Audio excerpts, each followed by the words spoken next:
खाई, अब ये 500 के भी नीचे है। कहां तक आप गिरता हुआ इसको देख रहे हैं? क्या कोई सपोर्ट लेवल आपको दिख रहे हैं?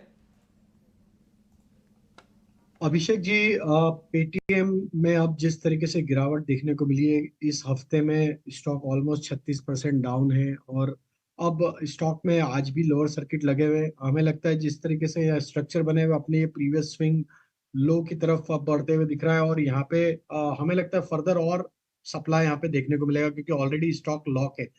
तो हमें लगता है कि जिस तरीके से ये थ्रू आउट द सेशन ये देखे तो लोअर सर्किट पे लगा हुआ है, तो हो सकता है कि अगले सेशन में भी यहाँ पे सप्लाई प्रेशर कंटिन्यू रहे।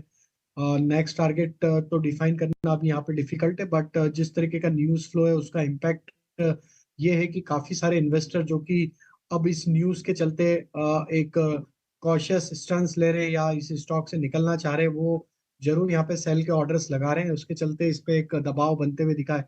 हमें लगता है फर्दर और गिरते हुए दिखेगा स्टॉक। 450 इवन 400 की तरफ भी स्टॉक हमें लगता है कि गिरते हुए दिख सकता है। तो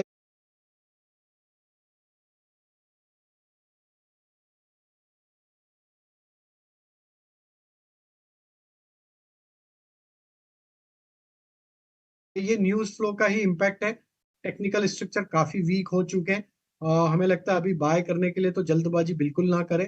अभी इससे दूर ही रहें, क्योंकि अभी तो यहाँ पे जो फंसे हुए इन्वेस्टर है वो निकलने की यहाँ पे कोशिश कर रहे हैं। तो बाय तो अभी यहाँ पे बिल्कुल भी नहीं बनता। बिल्कुल नहीं है, ये आपको ध्यान रखना है। इस बीच ईआईएल यानी कि इंजीनियर्स इंडिया के नतीजे आपकी स्क्रीन पर। जी, पेटीएम के शेयर में भारी गिरावट देखने को मिल रही है और 2 दिनों में लगभग 36% ये टूट चुका है शेयर। अगर 52 हफ्ते के ऊपरी स्तर से देखें जो कि 998 रुपए था, वहां से शेयर अब तक 51% नीचे आ चुका है। ये जो आरबीआई ने सख्ती की है पेटीएम के ऊपर, उसके बाद हम देख रहे हैं कि स्टॉक में लगातार गिरावट बनी हुई है।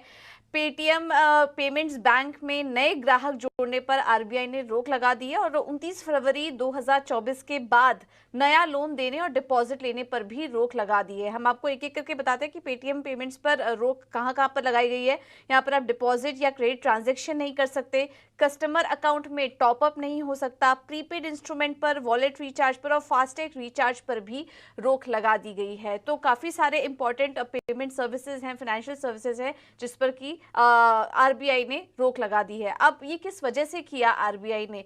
क्योंकि आरबीआई पिछले काफी समय से मॉनिटर कर रही थी कि पेटीएम बैंक जो है वो नॉन कंप्लायंस और नियमों की अनदेखी कर रहा है। पिछले काफी समय से ये मामला सामने आ रहा है। सिस्टम ऑडिट रिपोर्ट के नियमों की भी लगातार अवहेलना की जा रही है। ऑडिट में सुपरवाइजरी खामियां भी यहाँ पर पता चली हैं, जिसके चलते ये रोक लगाई गई। हम आपको बता दें कि हाल फिलहाल में ऑलरेडी पेटीएम ने ये भी डिसीजन लिया था कि वो जो लो टिकट साइज लोन एक्सपोजर है वहां पर भी अपना एक्सपोजर कम करेंगे। तब भी हमने देखा था कि पेटीएम के स्टॉक में एक भारी गिरावट देखने को मिली थी और अब ये तो एक बहुत ही बड़ा सेटबैक आया है।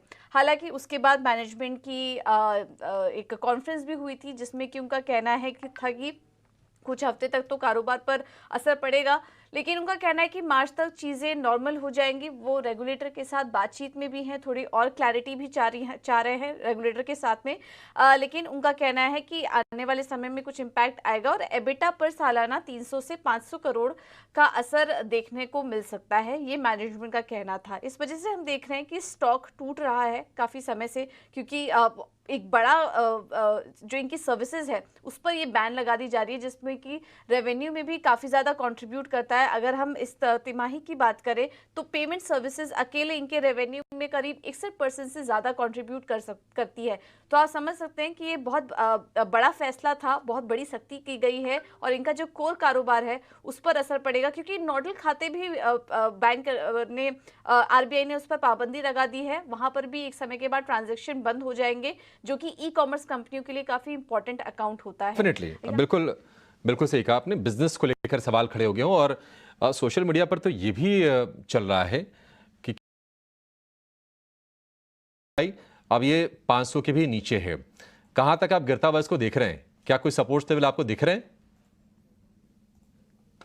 अभिषेक जी, पेटीएम में अब जिस तरीके से गिरावट देखने को मिली है, इस हफ्ते में स्टॉक ऑलमोस्ट 36% डाउन है। और अब स्टॉक में आज भी लोअर सर्किट लगे हुए हैं। हमें लगता है जिस तरीके से यह स्ट्रक्चर बने हुए अपने ये प्रीवियस स्विंग लो की तरफ अब बढ़ते हुए दिख रहा है और यहाँ पे हमें लगता है फर्दर और सप्लाई यहाँ पे देखने को मिलेगा क्योंकि ऑलरेडी स्टॉक लॉक है।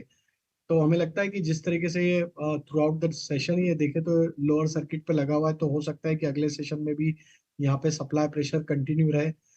नेक्स्ट टारगेट तो डिफाइन करना अब यहाँ पे डिफिकल्ट है, बट जिस तरीके का न्यूज़ फ्लो है उसका इम्पैक्ट ये है कि काफी सारे इन्वेस्टर जो कि अब इस न्यूज़ के चलते एक कॉशियस स्टैंस ले रहे हैं या इस स्टॉक से निकलना चाह रहे हैं, वो जरूर यहाँ पे सेल के ऑर्डर्स लगा रहे हैं। उसके चलते इस पे एक दबाव बनते हुए दिखा है।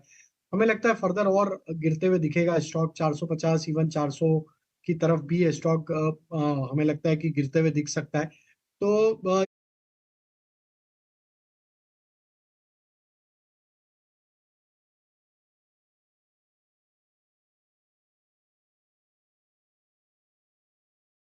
ये न्यूज़ फ्लो का ही इम्पैक्ट है। टेक्निकल स्ट्रक्चर काफी वीक हो चुके हैं। हमें लगता है अभी बाय करने के लिए तो जल्दबाजी बिल्कुल ना करें।